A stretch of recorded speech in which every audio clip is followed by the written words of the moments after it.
ესეთი კითხვა მქონდა, იმიტომ წავედი ახლა ასე. ტატამზე ბრძოლა უფრო რთულია თუ შვილთან ემოციური საუბარი? შვილთან, ტატამზე რა რთული, აღარ არის ჩემთვის რთული უბრალოდ. შვილთან რა თქმა უნდა, ძალიან ბევრს ხო ფიქრობ ახლა შვილის მომავალზე ფიქრობ, გაიგე, ყველაფერს და ყველაფერს ტვინში უშვებ. და იმას რამე რო უჭირს, ფაქტიურად მამა ხო გძნობს ამას. იმას რამე რო უნდა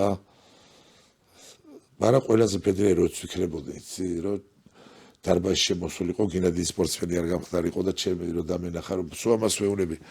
მამ, ხო გინდა რომ დიდი ხანი ვიცოცხლო რა. წამოდი ერთხელ. ჩოხები ხო თან იც გენში აქვს, ძალიან მაგარი. აი რო დაიწყოს ვარჯიში, ეხლაც გვიან არ არის. ის მოდიოდა ხოლმე ადრე კვირაში ერთხელ, კვირაში ორჯერ. და მონაცემებიც აქვს ყველანაირი, სხვას რო უნდა ასწავლო ერთი თვე, ამას ერთ დღეში სწავლობს. მართლა აქვს მონაცემები. და რო ვეუბნებოდი ხოლმე, მამ, წამოდი, მამ, არაფერი, წამოდი ერთი ვარჯიშზე, გიყურო რა, ჯამთელი იქნები. ან მითხარი რომელი სპორტი გინდა, ყველა ჩემი ძმაკაცია, ყველა ჩემი მეგობარია, ყველა ფედერაციის პრეზიდენტი, ყველა ის. აუნა. ისე რა ინტერესები აქვს? ნუ სწავლას არის და ვერცერაფერს ვერ ვეუბნები რა. ოღონდ ისწავლოს და ეხლა რაღა უთხრა, ეხლა ვეუბნები კი ყოველ დღე რო ვდგები, მეუბნება წავვალ, მამ.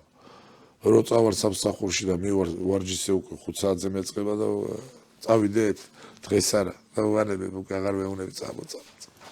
ხო, დაძალება როგორც თქვით, არა და შედეგს ვერ გამოიღებ ვერანაირად. ხო გეუბნები, ხო ვაკვირდები ახლა ამდენი მოსწავლე მყავს, ზოგ ჩხუბი უნდა, ზოგს მოფერება უნდა, ზოგს ხმა არ უნდა გასცე ახლა ფსიქოლოგიურად ხო მაგრები ვართ ჩვენც კაცო სპორტსმენები ახლა შეიძლება ძირითადად ფსიქოლოგია რა ვარ, მაგრამ ფსიქოლოგიურად ჯერ თავს მაგრად ვაწყობდი ახლა ბავშვის ფსიქოლოგიაც ვიცი ახლა ზოგს რა სიამოვნებს, რა არა სიამოვნებს ახლა იმას თუ მოფერება უნდა, ამას ჩხუბი უნდა.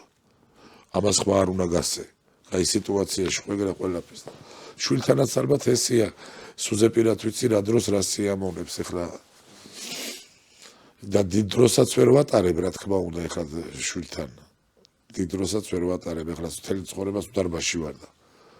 რავი, საღამოთი თუ მივალაც ახლა დაველაპარაკები.